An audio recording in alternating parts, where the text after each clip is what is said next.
Welcome to Dajobnik, your command post for clarity and perspective. Eylon, hello, Michael. Great. My pleasure. Thank you. Now, I first got to know you many years ago when anti-Israel activist George Galloway, in your student days, refused to debate you because you're Israeli, or maybe he was just intimidated. But now you've had quite the start as your recent position as Israel's government spokesman has unfolded since the beginning of the war. Share with us, if you will, some insights into your experience and maybe some of the challenges you faced since the war began. Yeah, I hope I finally lived down that moment, getting walked out on by George Galloway as my claim to fame. You know, it's extraordinary looking back. You mentioned my student years as an activist for Israel on campus. In my final year at Oxford 10 years ago, a motion came up to align the student union with BDS, and we were able to defeat it by a margin of, I think, 6 or 7 to 1, which is not a feat that could be replicated nowadays with the campus atmosphere having been poisoned so badly against Israel. When you look at the figures from the United States of the number of campus-age Americans who support Hamas openly, the situation is very disturbing. It has been a roller coaster 3 months. It's been a roller coaster 3 months because we have all found ourselves shoved in the eye of the storm. October 7th happened, and everyone suddenly jumped into action and did whatever they could. Some people started cooking for soldiers or driving socks down to military bases. I set up a little mini studio at home and started giving interviews as a former presidential advisor. And then about a week later, found myself getting roped into the National Public Diplomacy Directorate in the Prime Minister's office and going on air the following day as an official spokesman. Now it's been about 250 interviews later in the international media, well over 50 daily press conferences as well, and other briefings that I've done with groups. And we face a number of challenges. At the moment, we are seeing that international interest in this conflict has gone down dramatically. If at the peak, sometimes we were able to do 12 interviews a day and working ourselves to exhaustion, that's gone down dramatically. But the amount that's being taken up by the hostile coverage has gone up. So there's less coverage, but it's more hostile. And that's because memories of the atrocities of October 7th are receding, despite some very impressive investigative pieces, most notably by the New York Times, about the atrocities of October 7th. CNN has been absolutely solid in covering them as well. And it's a fight. It's a fight to do 3 things. First of all, remind people of what happened on October 7th, that this wasn't some esoteric event that happened 3 months ago.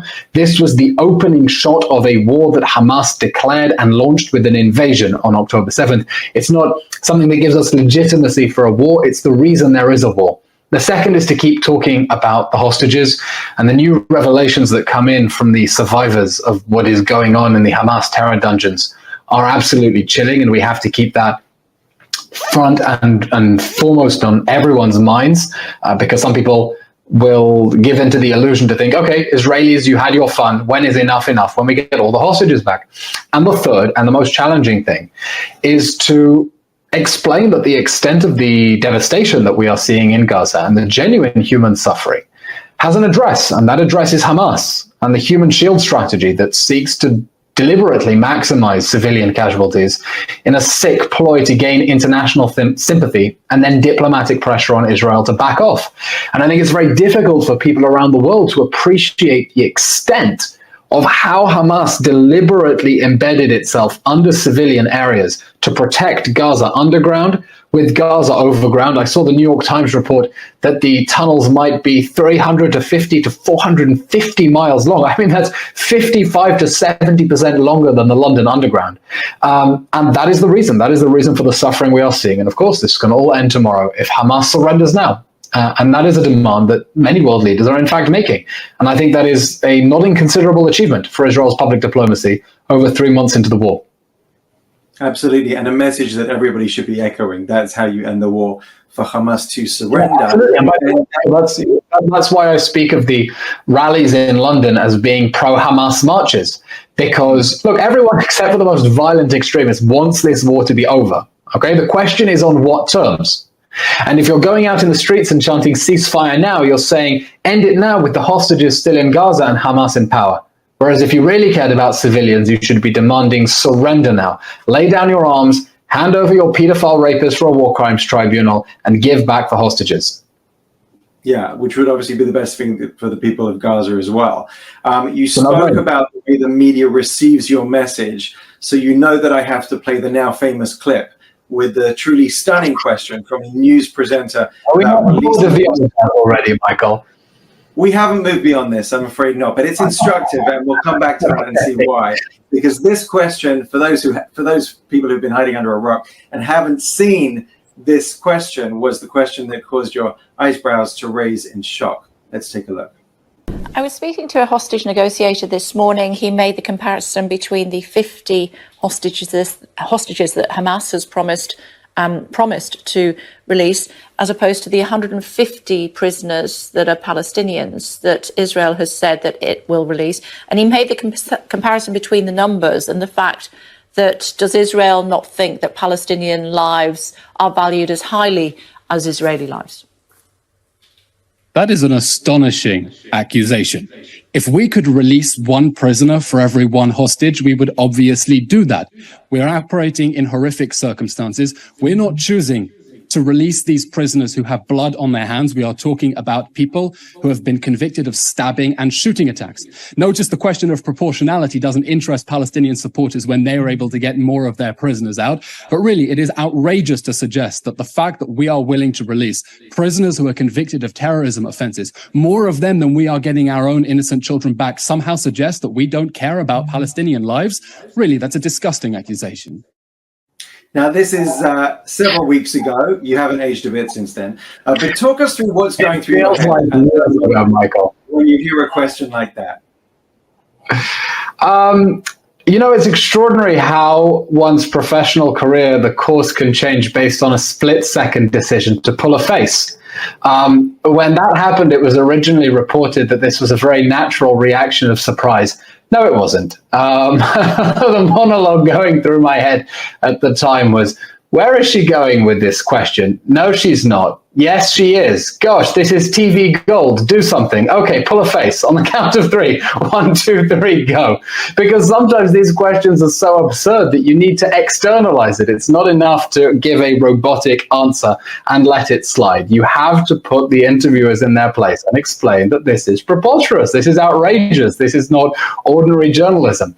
And I think with that split-second decision, and a moment that went viral, I think that got 16 million views on my Twitter alone within a couple of days, we were able to send a very powerful message around the world. And I think the reason, Michael, that went viral is that it really struck a nerve for a lot of Israelis who think that sometimes it doesn't matter what we do. Sometimes it doesn't matter what we say. There are always going to be people who are out to get us. And that exemplified that in the most visual way imaginable.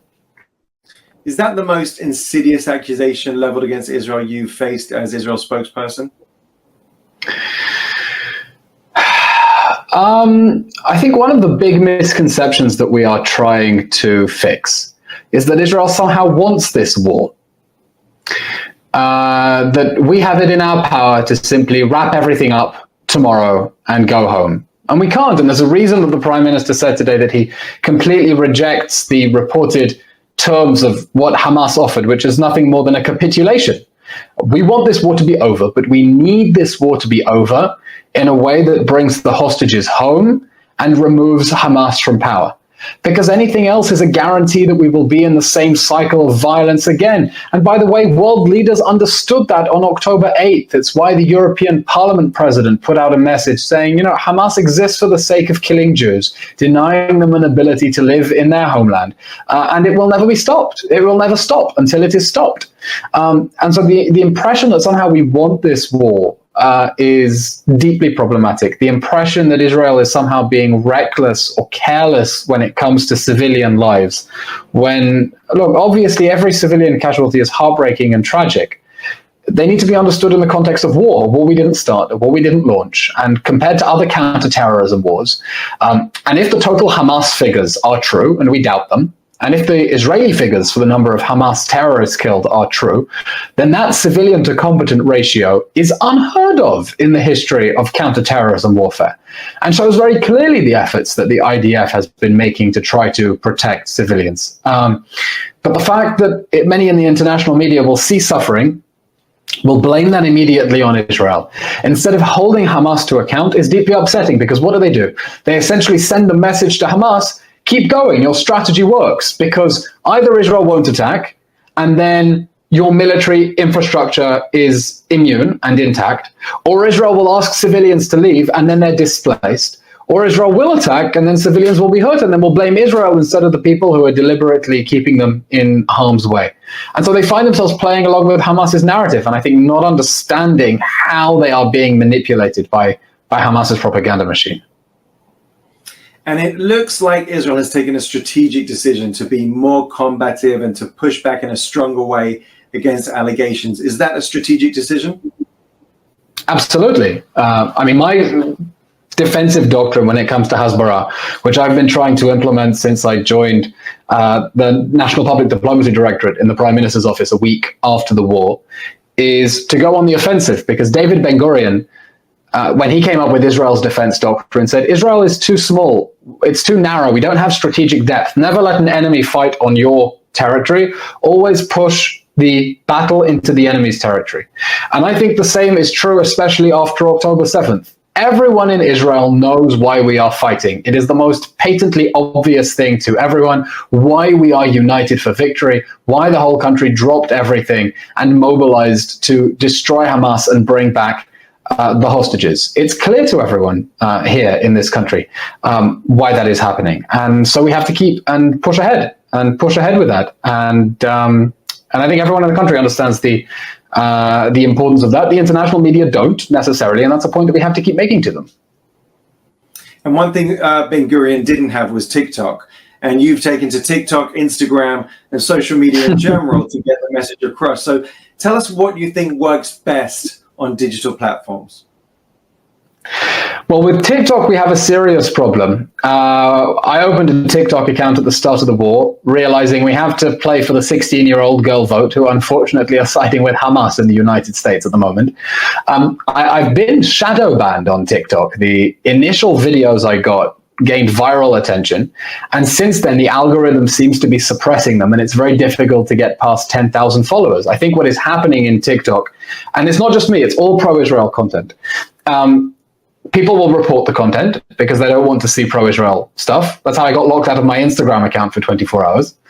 And then they go to a human moderator somewhere in the third world and vote up or down, and they're not big Zionists, so they vote down, and the algorithm suppresses it. I think what works on social media is, first of all, humor. Not every clip is humorous, but every once in a while I put in a humorous clip or something creative like Hamas maths or Hamas chess, because it brings in followers. So then the next clip is from an interview or from a press briefing, which I do regularly, and they will get views as well. So being creative, being cheeky, bringing true and original stories, and this is something that people want to know how they can do Hasbara for Israel. You have immense power in this smartphone. In this smartphone, you have immense power because people don't care about Israel, they care about Israelis.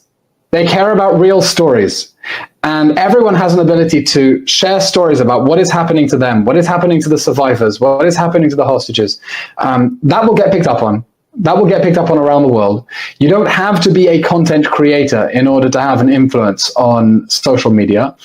But there's no doubt this is a battle for people's attention. And so you need a creative and colorful hook sometimes just to get people to listen to you. And it's all hands on deck, and I'm sure you'll have no problem with people sharing your content if they can't create their own. So your final message you'd like to leave our audience with. There are many young people watching this, especially, who are wondering how to respond to everything that's going on. What message would you leave for them? Chin up.